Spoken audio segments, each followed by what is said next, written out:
Yes, here we are for another super duper, yeah, all together now, Anachronic College of Comic Book Knowledge. Nailed it. That gets you right into the place. That's true. So thanks everybody for showing up. And today we have a very special treat. And I don't mean the guy below, I mean like Gary. No, our professor as usual is Gary B. How you doing, Gary, tonight? I am doing well. Got to meet up earlier today and hang out with Matt Woods for a while, so we had a good time. I saw the photo. And I was telling Matt, I said, yeah, I'm going to come up too. But then afterwards, we have this big building construction thing going on, and I couldn't do it. But it's great that you had a good time with him at the Empire Comic Fest. Matter of fact, I was getting notices from them saying that, can't you come on up? And I said, no, I don't think so. But more importantly, our applicant for the Anachronic College of Comic Book Knowledge today is Bill Miller of ComigMagMusings. Now, Bill, I always welcome, first of all. How you doing tonight? Thank you for having me. I was forced. No, I mean, I really was. You were on my short. Had a gun to your head, but just like the VP for you're on my short list, just like the political stuff going on. But here, now, the one thing I always wanted to ask you is, how did you come up with that name? And how did you come up with the whole idea of your YouTube channel, Bill? Jack, you got any blue wrenches in here for the? Yeah, we got a few. Jackson's got a wrench. Yeah, exactly. That's as I said before. That's the fox guarding the hen house, giving Jackson a wrench. But he forced me to. I bet he did. I think it was years ago. I mean, I've had this channel for 5 or 6 years now, I guess. And someone said a friend from work recommended that I do it, and so I finally made one video, and my video was mainly going to be just comic book, reviews, things like that. So I figured, it's me musing on comic magazines, which are comic books, right? They always called them comic magazines back in the day. So that's how the title came. And so I did one video and didn't do anything for like 6 months, 9 months. And my friend came back and kept bugging me. And so I did another one, and then just kind of took off from there. And then I just figured that I think it was, because this is a long time ago, I think it was Perry, back when Perry had Perry and the Lurkers. And he would he would do live streams and watch comic book channels and then send them messages. Really? And he and Rod the Rican were a couple of the first ones who ever reached out to me. And I thought that was a pretty cool community. I'll maybe drop into some live streams and check it out, and the rest has been history. So in terms of that, I mean, so you seem to have a pretty extensive comic book collection. It almost sounds like you should be part of the Anachronic channel with the type of comic books that you take a look at. But so how did you start your collecting? Have you been collecting all along? Did you stop? Yeah, I did stop. So I started when I was younger. Micronauts #1 was the first issue I ever remember getting. And so really, I guess mid to late bronze is what I first started getting into. And I'd say years and years ago, I kind of established these are the things that I want to collect. These titles, generally issues 1 through 20. And I've just kind of been working towards those, but taking years and years out. I have almost 0 comics that I had from when I was younger. Most of the comics I have were purchased probably in the last 25 to 30 years, I guess. Okay. And it seems like your wife supports you in this endeavor. How did you do that? That's what I wanted. Yeah. I thought he looked drugged up on his shows. Yeah, I'd say support is a dubious description. I'd say she tolerates it more than supports it. Okay. But she's got a good attitude, and she does actively participate in grading things and looking at things. And so I guess my whole point is, if something were to happen to me, first of all, there'd be thousands upon thousands of grieving women across the country. But if something did happen to me, then she and Mini Musings would be left to deal with the comic books. And the more educated I think that they are, the less likely it'll be that they get taken advantage of. Now, does Mini Musings like the comics as well? He does, to a certain extent. We read every night from, I have like probably over 100 each of Showcase Presents and Marvel Essential trade paperbacks. They were black and white reprints, different volumes of different characters, really cheap way of consuming the original comics. So we'll read from those usually every night, and nice. He's a pretty big fan of Batman, X-Men, things like that. Well, that's great. So before we get started, let's say hello to whoever we've got here. There's a few people. I've been showing them and waving at them as we go along. But La Crucis was here very early this afternoon. And Brad is here too, Wellbore. Okay. And of course, we know that Jackson's here. How could Bill go to college? You know, prior education is not necessary to make it into this college, Jackson. You should know that. Doug is out with Pam, but he'll see us later. Hey, Doug, good to see you. Who else? I saw a few other people. Trev has shown up. What's up? And Trev? I got a note. I got a note. Well, I'll talk about that later, but we'll get to it. Frog Roller, good to see you, my friend. Thank you for showing up. Seth 11, yes. We have some interesting questions tonight, Seth. Let's see. All right, I think. Graphic Man, that's a new one for me. Somebody, Halo Bill. Barely. So are these your friends? Friends like these, right? I was just gonna say. That's a good one. All right. So if you've watched these shows before, you know that the point of the Anachronic College of Comic Book Knowledge is twofold. First, and most importantly, is to put the screws to the guest. No, most importantly is to get some money to a charity. And we'll talk about the charity that Bill has picked in a second. The second thing is to learn something, you know. And Bill, what's your topic for tonight that you asked us to come up with some questions for you? In order to punish Jackson a bit more, we picked eerie publications. All right.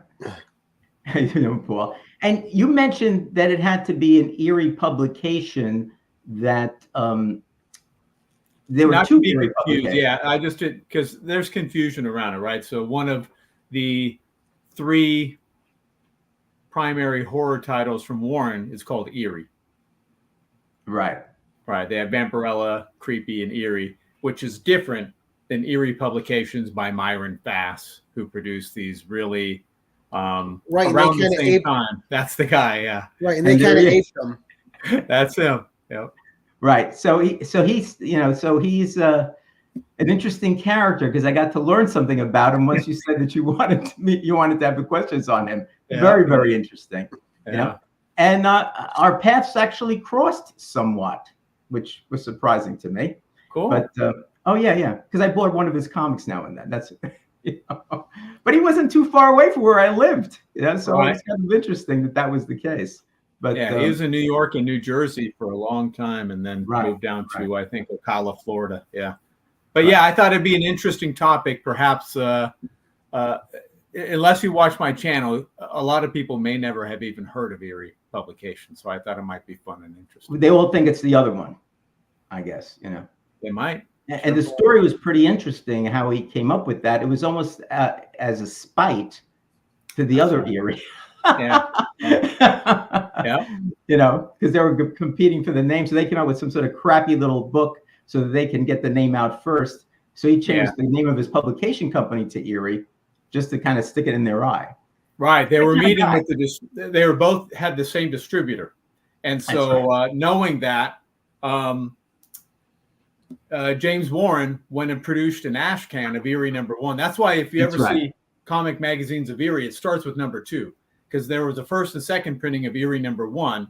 And that's what he put a couple at the newsstands around the meeting place and other places in New York, and went to this meeting, and the distributor's like, okay. And even showed, I just bought this at the newsstand right downstairs. You can check. and the distributor might have gone with Erie Publications because Myron Fass during the 70s was the largest magazine publisher. And so he was producing, even in the 60s, a lot of magazines, more than Warren was producing. Yeah, so he had the clout already. Yeah, exactly. He did. So that move was really big on James Warren's part. And so he got to use the title Erie. And a lot of people surmise, because no one specifically asked Myron Fass, that he tried to stick it to him by naming his publishing Erie Publications. I know. Yeah. And Jackson's going to sleep already. he does that to everybody, Bill, so don't worry about it. I think he's narcoleptic. Yeah, I think so. He might be. He wakes up and falls asleep. Well, it might be lights out at the Louisiana State Penitentiary. I have to keep that in mind too. All right. So if you get get $5 for each question you get right, and if you get all 5 right, your charity doubles the money and get $50. So Nice. Let me bring up the charity. Maybe you can tell us a little bit about the charity that you picked. It really sounds like a cool charity. Yes, American Battlefield Trust. So it used to be, back when I was first a member, the Civil War Preservation Trust. Okay. So I'm a big Civil War buff, to the extent to where I joined the Scottsdale, when Scottsdale is a suburb of Phoenix, but the Scottsdale Civil War Roundtable. And I'd say for probably 10 years, I was by 30 years the youngest member in there. Everyone was ancient, and I was maybe in my late 20s. So that was quite an experience. They would have guests come in, big guests like Ed Bears, who is a legendary Civil War writer and speaker. And so I've always kind of been behind. I even visited some of the Civil War battlefields, particularly in Maryland, around Virginia, Washington, D.C. Yeah. So that's always been important to me. This was hallowed ground. Is one of, when you were a member of the Civil War Preservation Trust, you would get a quarterly magazine that had really good stories. Sometimes there were samples of books that were coming out. Other times it was some research that staff had done on particular Civil War topics. So that, I guess, ultimately was absorbed into the larger Battlefield Trust, which deals with Revolutionary 1812 other battlefields. Yeah, and I'm going to take a look at this charity too, because although I've gone to Gettysburg and many of the Civil War battle sites, just based on where I live and where I have lived, with Right. Massachusetts and New York and New Hampshire in the way and all that, I really kind of gravitated more towards Revolutionary War sites, and I've gone to quite a few of them, Right.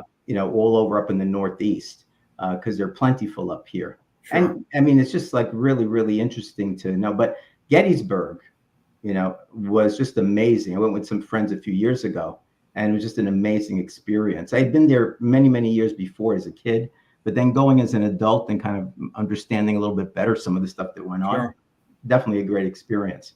Okay, so that sounds like a really, really good charity to have. So that's a big plus. Now, one thing that I did want to bring up is the fact that this show is not unusual for the channel here, because the channel membership on the channel basically is a membership that it's $1.99 a month, and all of the money goes to charity.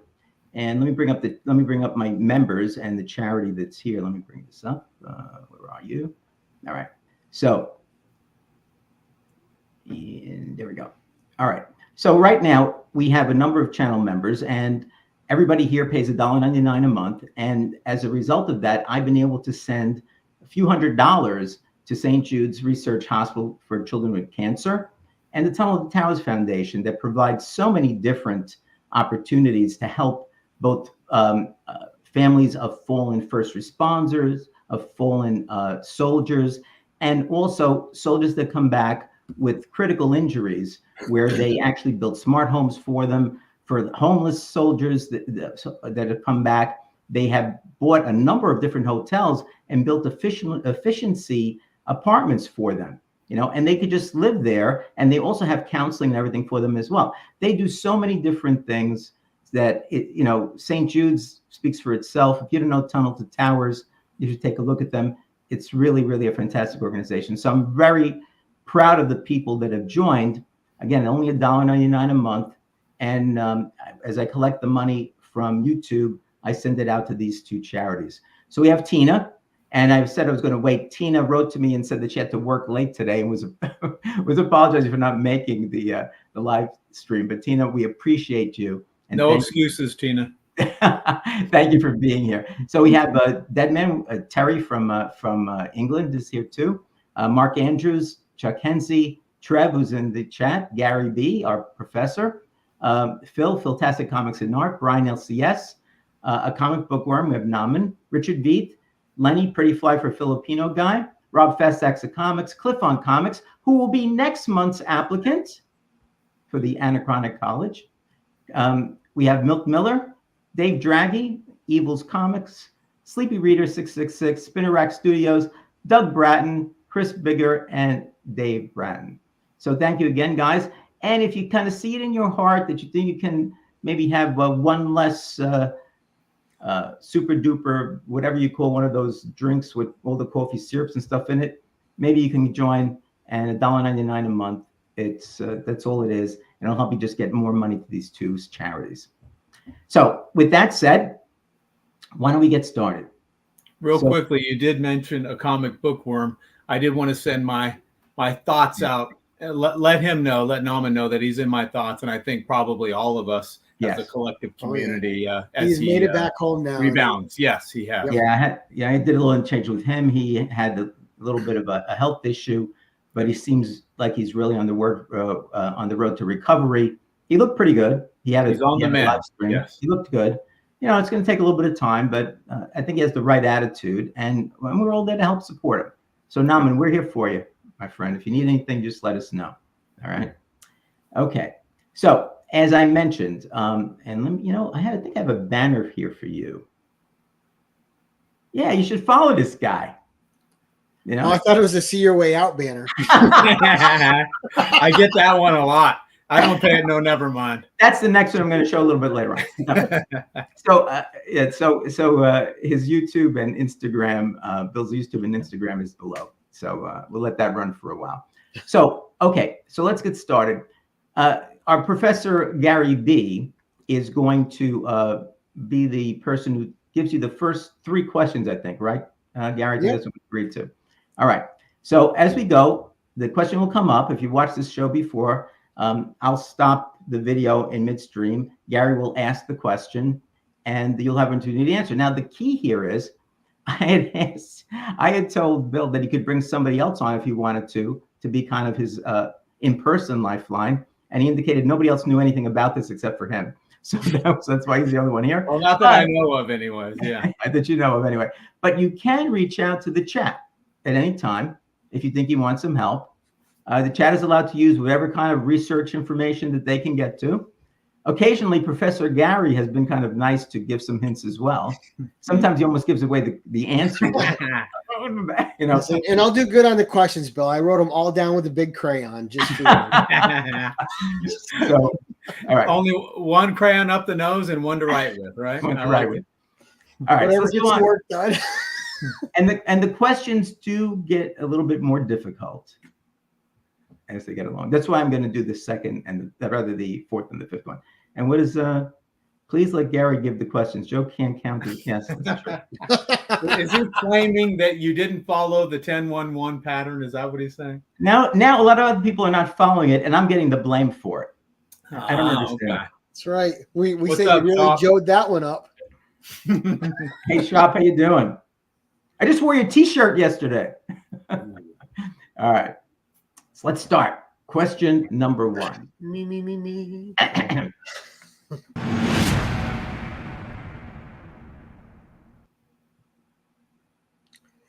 Eerie Publications, a black and white horror anthology comics magazine company, was founded in what year? I don't want to be there. Let's bring this back. Gosh, I know Weird was the first one published. Mm-hmm. I think it was volume 1, number 10. I think that was published in January of '66, but I don't know if that's when the actual publisher was founded. You got it. Beans. You got it. 1966. Right arm. Good. Approach to getting that right. It's tough. There's so much to this thing. Well, it's kind of funny because I was talking to Gary. Gary came up with some questions.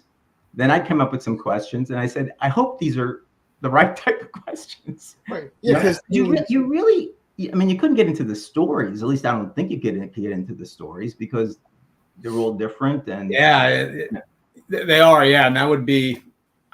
There's just so much information, so we'll see. I got my fingers and my eyes crossed for luck. Well, take off your shoes. Only if I need to count past 10, right? Right. Well, but Pioneer Joe. Well, that's interesting. I'm not sure what that means, but that's okay. I'm a little slow on the uptake sometimes. All right. So you got $5. Nice. I'll take it. For the Battlefield people. All right. You want to stop now or no? I'm just joking. Yeah, exactly. All right. Let's see if you can double it now to 10. All right. Ready? Here is question. Wait. I think it's the latter, right? Well, Erie is Warren Publications. They're owned by James Warren. I don't know if he's licensed it out anymore. I don't think there are any Erie comics produced now, but Erie Publications is not around either. Right. I think in '81 might have been their last comic book that was published. Okay. All right. Here's question number 2. Ready? Want to Ready. take a deep breath? How about that whiskey you got in here? Do you want to take a shot of that? Yeah, exactly. That's an O'Doul's. So, I'll have you know. All right. Here's question number 2. All right.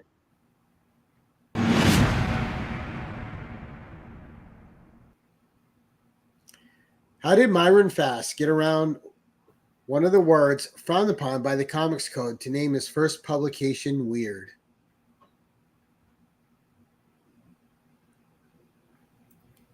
These were magazine sized, so they didn't carry the code. I think that's it. Yeah, That is it. Right. right. Right. So, Which is kind of interesting too, because I never really focused in on that, until I read about that. And do you know how that first started? What was the first magazines? There were 2 magazines that did this first and decided they weren't going to. Mad was one of the first ones from EC. Right. And then they tried to go with Terror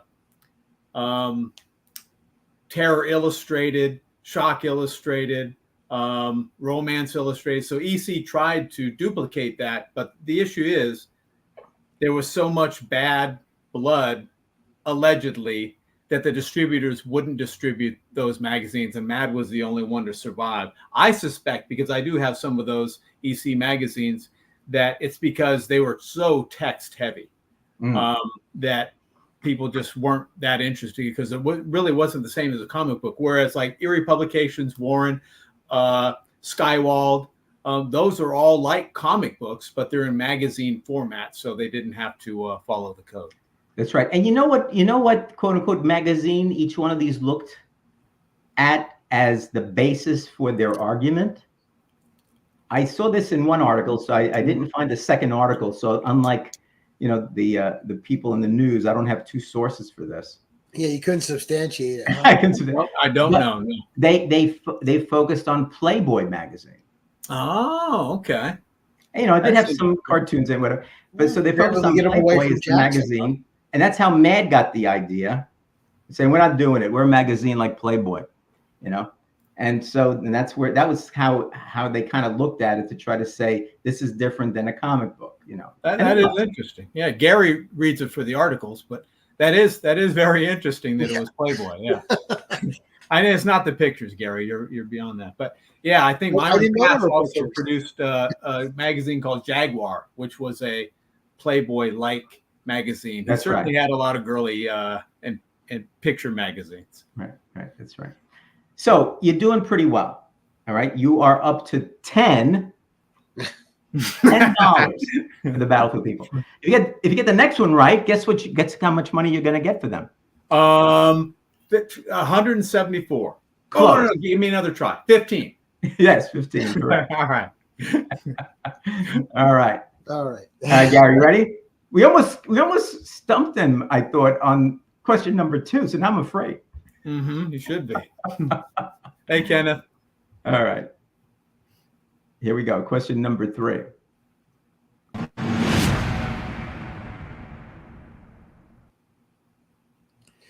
Erie Publications famously featured reprinted, recycled shocking and horrific stories from this era. From pre-code horror or golden age. So yeah, Myron Fass was an actual artist during the golden age, and he did work on some pre-code horror. Specifically, I think he worked for the Iger Studios and Ajax Sparrow, and so he always kind of had a love for horror. And I think that's why when he saw the success of Famous Monsters and Creepy, he decided to kind of break into that game. And as long as the publisher was out of business, he felt that he can just go and start reprinting their stories. And he got away with it too. He did, yeah. Absolutely. Well, and the strategy was good, right? You put a beautiful cover on something, people buy it. It was a good strategy. Plus, he was doing it about 10 to 20 years later. So really, he was reaching a new generation. So it was new to them, right? It was new to those readers. And even after a while, once he had reprinted what he wanted to reprint, and they would like gore up, they would add blood and things like that to the original ones. What they would do is he would take the stories from the Golden Age and he would ask artists to redraw them and reinterpret them. So they were still, I guess, reprinted, but they were redrawn by usually an Argentinian artist. Reimagined. Yes. Jackson, all we needed was free. Now, Myron Fass also, there were a lot of photographs of him walking around with his, I don't know if it was what heck he had, like he had a pistol that he used to, and he had a silencer extension. He used to walk around with it sometimes in the office like that. The guy was like a real, I don't know what, you know? Yeah, he would walk around with a gun. Oftentimes, he'd put it on the desk. Yes. When he was talking to people as an act of intimidation. He was a real character. He was teamed up. He was partners with Stanley Harris, who was the son of William Harris, who created the Harris Press, which is still used today. Stanley Harris was the one that finally, allegedly, Fast shot in the office, and it went through and almost into the next office and almost hit Stanley Harris. And he was like, "That's it. We're done." And they split up. They were partners no longer. And then Harris went ahead and bought the James Warren estate. And he bought Creepy, Eerie, Vampirella. He lost in the countersuit in 1999. I think he lost Eerie and Creepy, but he was able to retain Vampirella. So the Warren issues, the Warren Vampirellas, that was Stanley Warren that went off on his own. Yeah. Yeah. He also was, Fass was also a friend with Goldstein. With Al Goldstein, I think. You know, they kind of got together a couple of times. I found some photographs of them as well. Yep. All right, so you are at $15 for the Battlefield charity. Now come the difficult questions here. Uh-oh. You probably know the answer to this question, though. But when I saw this, I went, "Oh, yes. Uh-oh. I have this one." I didn't go downstairs and get it, though, because I didn't feel like it. But here it comes.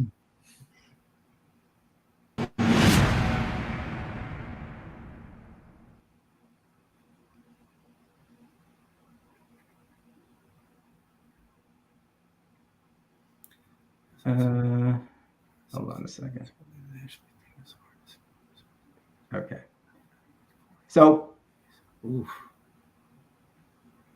he was known for copying other artists' works, right? He was a good artist. Because I saw some of the artwork he did. He was actually quite good at it. Now, you see behind there is one internationally famous artist that was known for his representations of Americana in the 1940s and the 1950s. Yep. All right. And that painting behind there is one that Myron copied, or at least allegedly copied. He never admitted to it, but we think he did. Do you know who that is? I think I do. I think it's Norman Rockwell. So I'll go with Norman Rockwell. Okay. Let's see if you're right. I hope I am. And there it is. All right. And if you take a look, I think it was copied. Right? Oh, yeah. Well, Golden Age artists were notorious for swiping from other artists, from other forms of media. Oftentimes they go through magazines and they tear out swipe pages if they thought that it represented something that they might use in the future. So yeah, he certainly wasn't above that. Right. And Frog Brola has a question. Why an Argentinian artist? I think because they're very affordable. So there was one artist, I think it was Torre Repiso, who moved to the United States and began to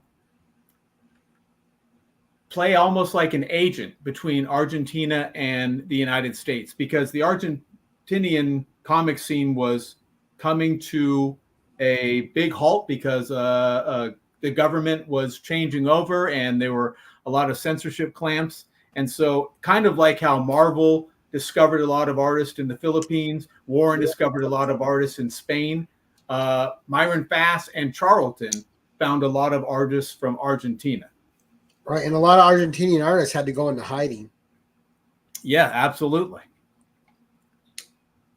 But I think Why did they have to do that? It was an opportunity for them to get their work on U.S. shelves.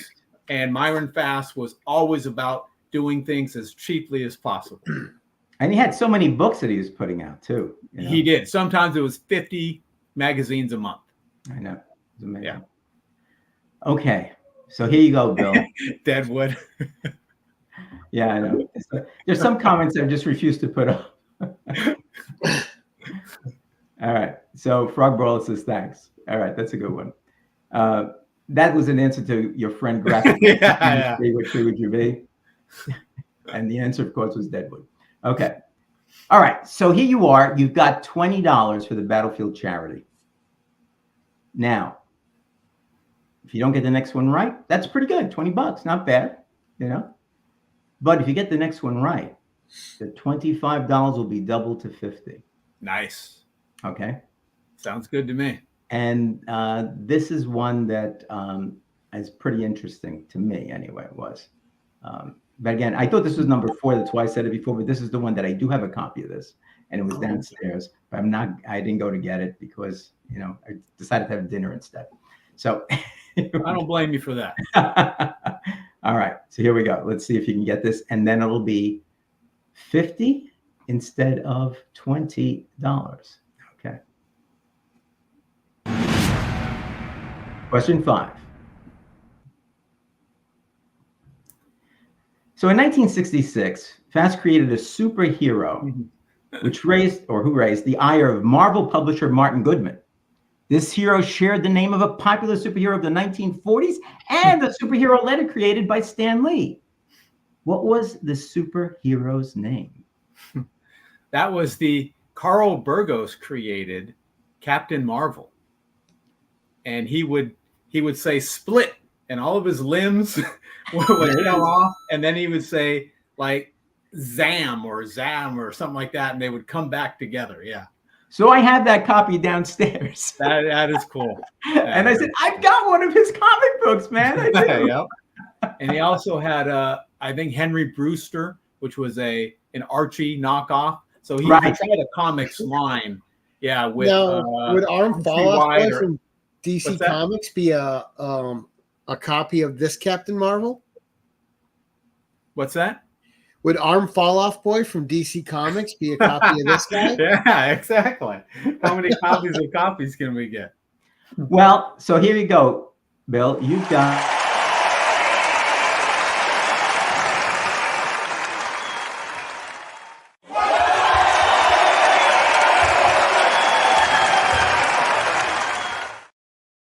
You got the $50. Congratulations. But not only do you have the $50, but you are also now you also have a PhD from the Anachronic College of Comic Book Knowledge. So you now are a doctor of comicsology. And so as I ask all of the people that have made their doctorate, how do you want us to address you in the future? Do you want it to be, I don't know, Dr. Bill, Dr. ComigMagMusings, Dr. CMM? I mean, what do you think you'd want to be called? Because we want to make sure that we show the proper respect to you, at least until the end of the show, because then we'll forget all about it. Exactly. I'd say, hey, Knucklehead would suffice. I hear that. Dr. Knucklehead? Yeah, exactly. Well, this is my second doctorate. I'm also a doctor of love. A lot of people don't know that. Jackson might have heard that. I'm not touching it. I'm not touching that one. I've heard that as well. But no, you beat me to it, Bill. Yeah, too many cover slingers. He suggests Dr. Deadwood, which is kind of. Hey, Steve. Good to see you. All right. So that's really, really good. So have you brought any books for us to take a look at? We'll make you large. You can show us some of the stuff and give us some I have info. Indeed. But Bill, I do want to say before you get started that this is one of the more fun shows to research, because there was a lot of this that I didn't know. So when I started looking it up, it was really interesting research. That's what I figured. I figured some people might not know about it, and it might be interesting at the very least. So thank you, Trev. I appreciate it. So here we go. Congrats. We've got the aforementioned Weird. There it is. So this was going to be Eerie, but then Warren beat Eerie Publications to it, so they named it Weird. The first, all right, I don't want to get too much into the minutiae, but the very first one, Volume 1, Number 10, has Frankenstein on the cover. And if you look, most of the background is just penciled, not actually colored. And even some of the pencil lines you can see because they weren't erased. So it's like they were racing to get that out, along with Warren racing to get out their first issue of Eerie, and they lost. But this is Volume 6, Number 3, Bill Alexander cover. Bill Alexander was an African-American artist, also from the Golden Age, who did a lot of fetish books for Myron Fass, but he also did the majority, I think 70 of the original, about a quarter of the original Eerie Publications covers were done by him. But they're so garish, over the top, just absolutely wonderful. And that's what makes them great. The colors are what jump out at you. And it's so funny how important a word weird was back then, right? Because you had weird tales, you had all these weird publications. Absolutely, yeah. Well, you had weird Western tales, weird war tales from DC, right? I collect those. Because most of us kids those days were weird. We thought it was about us. That's why we buy. Jackson, at least, is not doing an unboxing. Yeah, right. Here we have Volume 5, Number 3. Oh, I love that. This is a Johnny Bruck cover. Yeah, so Johnny Bruck was a German artist, and he did pulp and paperback covers, hundreds and hundreds of them, for a German sci-fi pulp and serial and paperback called Perry Rodan. And Myron Fass bought a bunch of his art of previously used paintings for those covers and said, hey, what the hell? I already paid for these. Let me put these on some of the Eerie books. Now, Bill, because you're a big cover artist guy, and I know you've had problems with pre-code before. Mm-hmm. When you're doing the research for cover artists, because they weren't really credited back then, right? That can be kind of tricky, right? Well, it can, but these are none of these covers aren't reprinted. So like those were. That was like a collection of 100 or so paintings, original art paintings that he bought from Johnny Bruck that were used previously on German publications.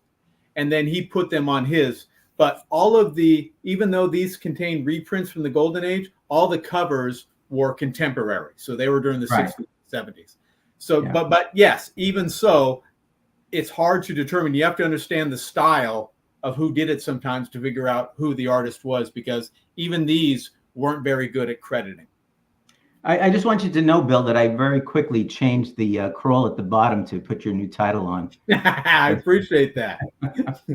This is Volume 3, Number 2 from 1969, and this is Chick Stone cover. A lot of you may know Chick Stone, the great inker. Yep. He did some really gory, wonderful covers and some stories. He did a lot of inking too. Yes, absolutely. Yes. Carl Burgos was essentially the editor. He put all these together of the Human Torch fame. He also did some of the covers as well, and Dick Ayers did some really bloody covers. Didn't he also sue Marvel for the rights to the rights Torch and Toro? He lost. Yes, he was very toward the end of his life. He was very, very angry, very upset, and he felt very much betrayed by the comic book industry. It's quite a shame. He could join the rest of the Marvel artists that type. Exactly. This is from 72, Volume 6, number 2. This is another Bill Alexander cover. Wow. Those are great covers. Fantastic. They are. Here's another one, Volume 7, number 4 from 73. And this was cobbled together by Burgos from previous examples. So unfortunately, as wonderful as some of the original art was, they got really lazy. And on later issues, they would swipe this, swipe that, draw in a character here, remove a character there, and essentially reuse the same covers. And this was an example of where they had done that. Oh, that's crazy. Here's another title. This is Tales from the Tomb. This is Volume 2, number 3 from 1970. Bill Alexander again. And this, I don't know if you can tell, is the same girl as this.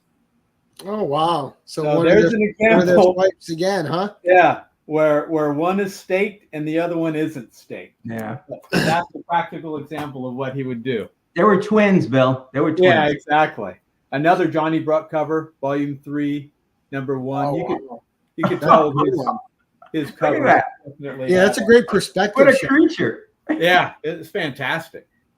Volume 4, number 2 from 72. This is Carl Burgos that did this cover. It was originally on Weird Volume 2, number 9. So they reused the cover. Any of my videos. This is Volume 4, number 3 from 72. And this was also pasted up on Horror Tales, Volume 2, number 2, and Terror Tales, Volume 6, number 5. There you go. Used 2 more times. Wow. Volume 4, number 4, another Bill Alexander cover. Then Terror Tales was another series from 1970. This is Bill Alexander, Volume 2, number 5. Yeah, but you can tell they probably had some pushback from some of the distributors or retailers. So along this time, they started putting like gears and things like that to make it seem like they were robots versus versus living beings. Another Johnny Bruck cover, Volume 3, number 4 of Terror Tales from 1971. Nice. And here we have a picture of the Jackson Roy Kirk menacing this young lady. You know, he had sworn to stop doing that. So yeah, exactly. This is Oscar Novell. He is one of my favorite. I feel bad for Jackson. He's got hair everywhere but on top. That's right. Volume 6, number 6, Javier Villanova. He did this cover art. He didn't do too many covers for them, so this is a special treat. I'll say that's great. Oh, yeah, they're wonderful. Volume 8, number 2, Bill Alexander. But this one was also used on Tales from the Tomb, Volume 5, number 2. This is from 1977. You can see a little bit different, more of a paste-up job later on that they got. Is another title, Horror Tales. Bill Alexander cover from 73, Volume 5, number 1. And this one is fabulous. Oh, wow. This is Volume 5, number 5A. This was erroneously listed as number 5. They didn't pay much attention to numbering either. This was actually, there was no Volume 5, number 3. And this was made before number 4. So this was probably Volume 5, number 3, because there are 2 Volume 5, number 5s. Great creatures, though. Yeah, aren't they wonderful? The Green Witch, famous Fernando Fernandez cover. And I've never seen it. That's fantastic. Yeah, they reused that witch many times. This is Volume 6, number 2 from 74. I mean, she's green. You better keep her away from Kirk. You better believe it. Well, and if she has a red shirt. Volume 8, number 5, Bill Alexander. Originally used on a Weird cover. every time you have a vampire and there's a girl, the girl has a stake, not the vampire. Exactly. What's going on? It's ridiculous, isn't it? One of my favorite Oscar Novell covers. This is from '78, Volume 9, Number 1, but it was reprinted. Wow. Or it was reused, I should say. Reused, yeah. Been used before. All right, Witch's Tales was another one. So this is a fantastic Fernando Fernandez cover, Volume 4, Number 1. It's the only one I have in Mylar. That's what it came in. 1972. Absolutely love that one. Right? Nice and gruesome. Yep. Another Witch's Tales. This is Volume 4, Number 2 from '72. And this one's great. This is Volume 4, Number 3. But just out of control, the things that they would put on there. So ridiculous that you can't help but like it. Another Bill Alexander cover.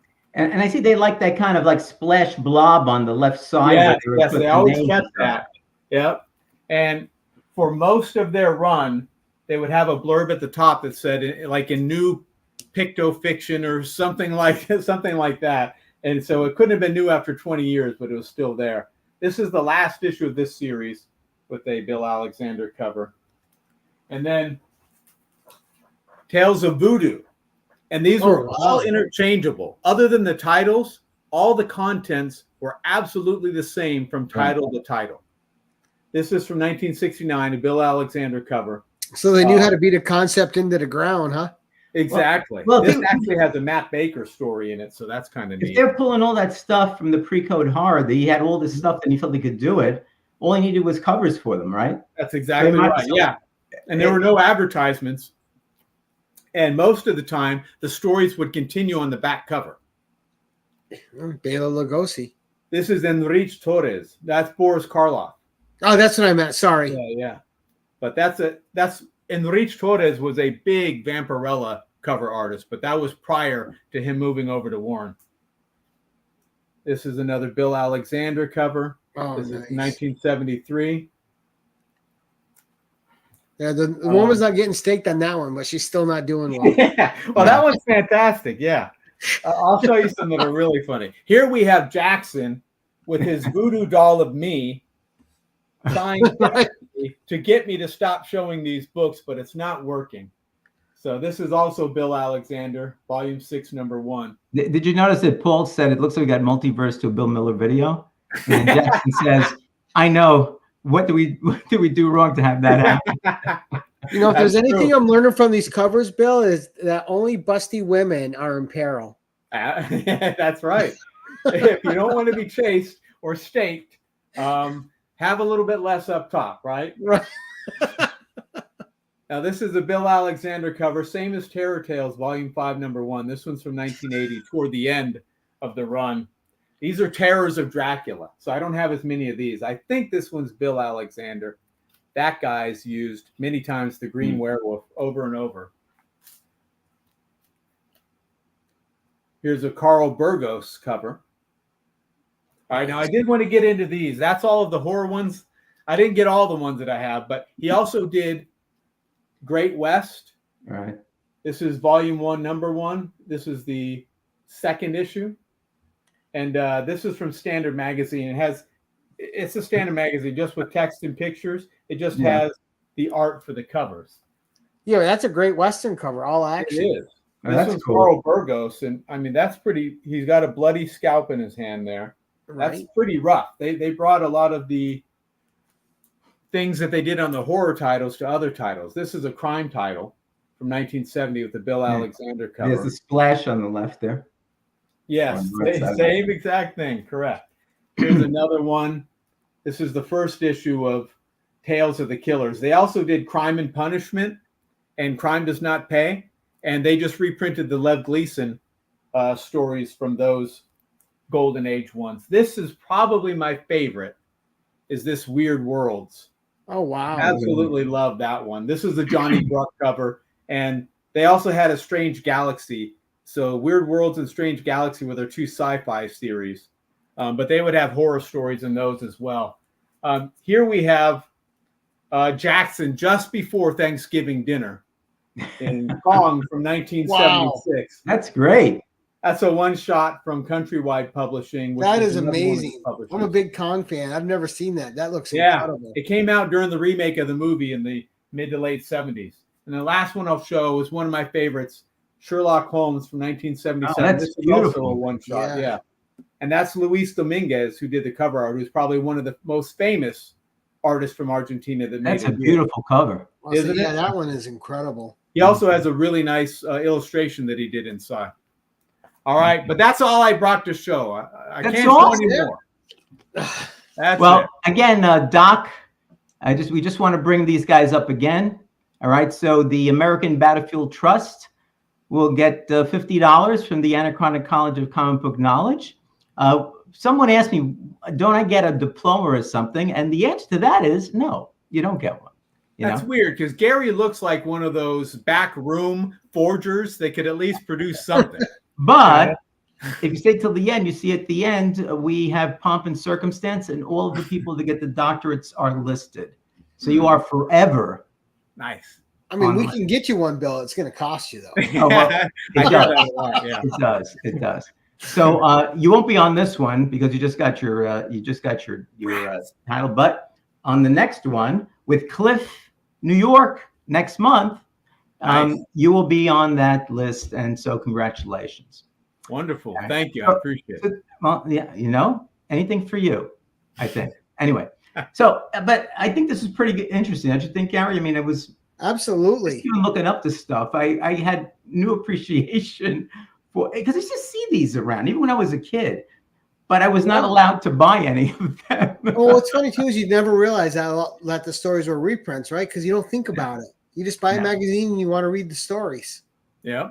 And in the later years, after the split from Harris, he's to go along with the guns, he started producing a lot of gun magazines as well when he's in Ocala, Florida.